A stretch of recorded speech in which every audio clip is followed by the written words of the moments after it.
मला मी तुम्हाला सांगू का, मला रात्री जेव्हा उचललं होतं ना तेव्हा जेवढं अस्वस्थ नव्हतो तेवढं मी इथे येताना अस्वस्थ होतो. कारण जे काय मराठी माणसाने आज मीरा भाईंदरमध्ये करून दाखवलं होतं, माझ्याकडे शब्दच नाहीत. म्हणजे मी ज्या पोलीस स्टेशनला होतो त्या पोलीस स्टेशनचा प्रत्येक हवालदार हे टीव्हीवर फक्त हेच पाहत होतं आणि त्याच्या चेहऱ्यावर आंदोलन झाल्याच्या नंतरचा आनंद मी पाहत होतो. तो एका सर्वसामान्य मराठी माणसाचा आनंद होता आणि हा आनंद महाराष्ट्रातल्या प्रत्येक माणसाने टीव्हीवर आज घेतला असेल. मी एका चॅनलला पाहत होतो, एक टीव्ही चॅनल आहे त्याच्यावर मी मोबाईलवर लाईव्ह पाहत होतो, त्यावेळेला 3.5 लाख लोक लाईव्ह पाहत होती. याचा अर्थ विचार करा की महाराष्ट्रात प्रत्येक चॅनलवर किती लोकांनी ते लाईव्ह पाहिलं असेल. प्रत्येक घराघरात आजचं मराठीचं आंदोलन गेलेलं आहे आणि याच्या पुढे महाराष्ट्रात कुठेही मराठी माणसाच्या बाबतीत असं काही घडलं तर असेच मोर्चे निघतील, याचं सरकारने दखल घ्यावी. आधीचा मोर्चा निघाला त्या मोर्चाला अशा पद्धतीने कुठेही कोणाला ताब्यात घेतलं नाही. या मोर्चामध्ये मात्र दिसेल त्याला ताब्यात घेतलं. या मोर्चाच्या बाबतीमध्ये पोलीस प्रशासन आणि गृह खात्याचा दबाव होता. सकाळी ज्या वेळेला पोलीस माझ्या घरी आले त्यावेळेला जे कोणी संबंधित अधिकारी माझ्या घरी आलेले, मी त्यांना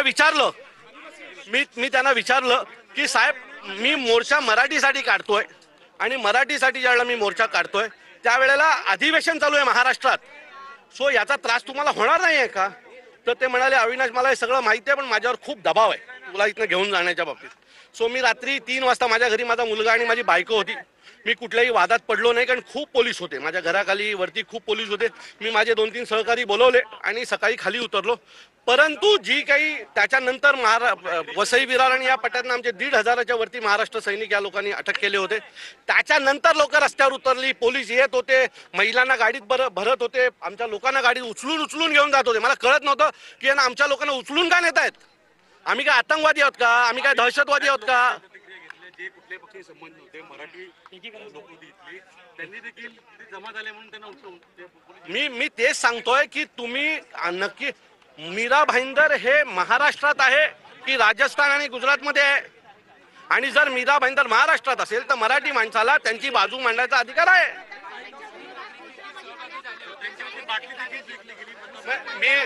मी पुन्हा सांगतो, प्रताप सरनाईकांच्या बाबतीत इथे जे झालं ते योग्य नाहीये.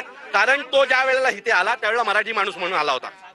मागच्या 2 दिवसापासून मला त्यांचे स्टेटमेंट आवडत नव्हते, पण आज सकाळपासून ते मराठी माणसाला का नाही मोर्चा काढून दिला याच्या बाबतीमध्ये ते बोलत होते.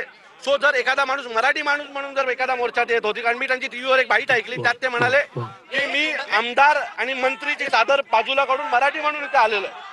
तो मला असं वाटतं की जर एखादा मराठी माणूस आपल्या सोबत येत असेल तर त्याला प्रेमाने घेतलं पाहिजे. नाही, हे बघा, माझं असं मत आहे, आम्ही प्रत्येक मराठी माणसाला मराठी माणूस म्हणून बघतो. आता एकत्र राहणं गरजेचं आहे. आता आम्हाला आपापसात वाद करायचे नाहीयेत. जर इथल्या सगळ्या संघटना एकत्र आल्या, सगळे पक्ष एकत्र आले तर त्यांनाही पण एकत्र करा. आता रिपब्लिकन पार्टीचे खांबे माझे मित्र ते इथे आहेत. सो माझं मत आहे की सगळे मराठी लोक एकत्र होते. आमदार म्हणतात, नरेंद्र मेहता म्हणतात की या मोर्चाच्या बाबतीमध्ये त्यांचा हेतू चुकीचा आहे. तुम्हाला सांगतो, त्याच माणसामुळे हा मोर्चा निघाला. त्यानेच तो 30-40 सेकंदाचा व्हिडिओ व्हायरल केला, सगळ्या प्रेसला दिला आणि आता तो आम्हाला सांगतो. मग परवा तो मोर्चा निघाला त्यावेळेला मराठी माणसासमोर का नाही आला तू? या सगळ्याची जबाबदारी त्या माणसाची आहे, त्या नालायक माणसाची आहे.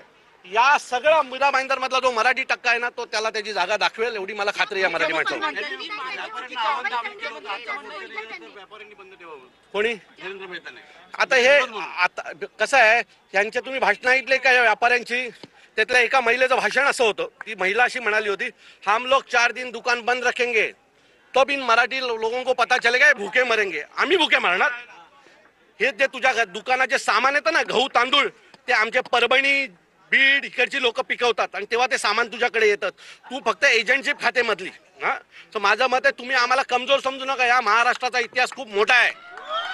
या महाराष्ट्रातला शहरी भाग सोडल्यास ग्रामीण भागात प्रचंड मोठ्या प्रमाणात आमचा शेतकरी आमच्यासाठी धान्य पिकवत असतो. तुम्ही आम्हाला सांगू नका आम्ही उपाशी मरणार. आम्ही जर ठरवलं तर तुम्ही उपाशी मराल. आम्हाला नका सांगू आम्ही उपाशी मरू. खरं तर मी त्या सर्व पोलिसांचे मनापासून आभार मानतो की तुमच्यामुळे ही सगळी ताकद एकत्र झाली. असेच आमच्या विरोधात जात जा, सरकारचं ऐकत जा आणि मराठी माणसाला एकत्र होतो. माझं मत आहे की मुख्यमंत्र्यांची मी स्टेटमेंट ऐकली. मुख्यमंत्र्यांना असं वाटतंय की काही चुकीचं घडलंय, पोलीस खात्याने दबावपोटी केलं, तर त्यांनी जे कोणी अधिकारी जबाबदार आहेत त्यांना सस्पेंड करावं. आमची मागणी नाही, पण पोलीस त्यांना वाटत असेल की काहीतरी पोलिसांनी चुकीचं केलंय, कारण केलंय महाराष्ट्राला माहिती आहे, अख्ख्या महाराष्ट्राने ते पाहिलंय. मोर्चाची गळचेपी केली जात होती सुरुवातीला, पोलीस पकडत होते आणि त्याच्यामुळे अहो, हा मराठी माणूस आहे, कसा काय गळचेपी होईल? मला खात्री होती, म्हणजे सकाळी 10 वाजता इथे कोण नव्हतं, फक्त पोलीस होती. पण मी सतत माझ्या बरोबर होतो, त्यांना सांगायचो की आमची लोक येणार, हा मराठी माणूस घाबरून घरात बसणार नाही. आणि काही वेळाने ते झालं. रस्त्याच्या रस्ते तुडुंब भरले. 12-15% मराठी माणूस जे मिरवणूकमध्ये आहे आणि त्याची ताकद आमच्या समोर नाही असं देखील वक्तव्य मी तुम्हाला तेच सांगतोय की जे काय 12, 15, 18% जे काय आम्ही आहोत ना, ते तुला पुरून मोरल्याशिवाय राहणार नाही. तुझं राजकारण संपवल्याशिवाय आम्ही राहणार नाही मीरा भाईंदरमध्ये. याच्या पुढे आम्ही आता जे काही ज्यांनी आम्हाला पाठिंबा दिला होता त्या सगळ्या संघटना, सगळे पक्ष आम्ही भेटून पुढची जी काही भूमिका आहे ती आम्ही ठरवू आणि तुम्हाला कळवू.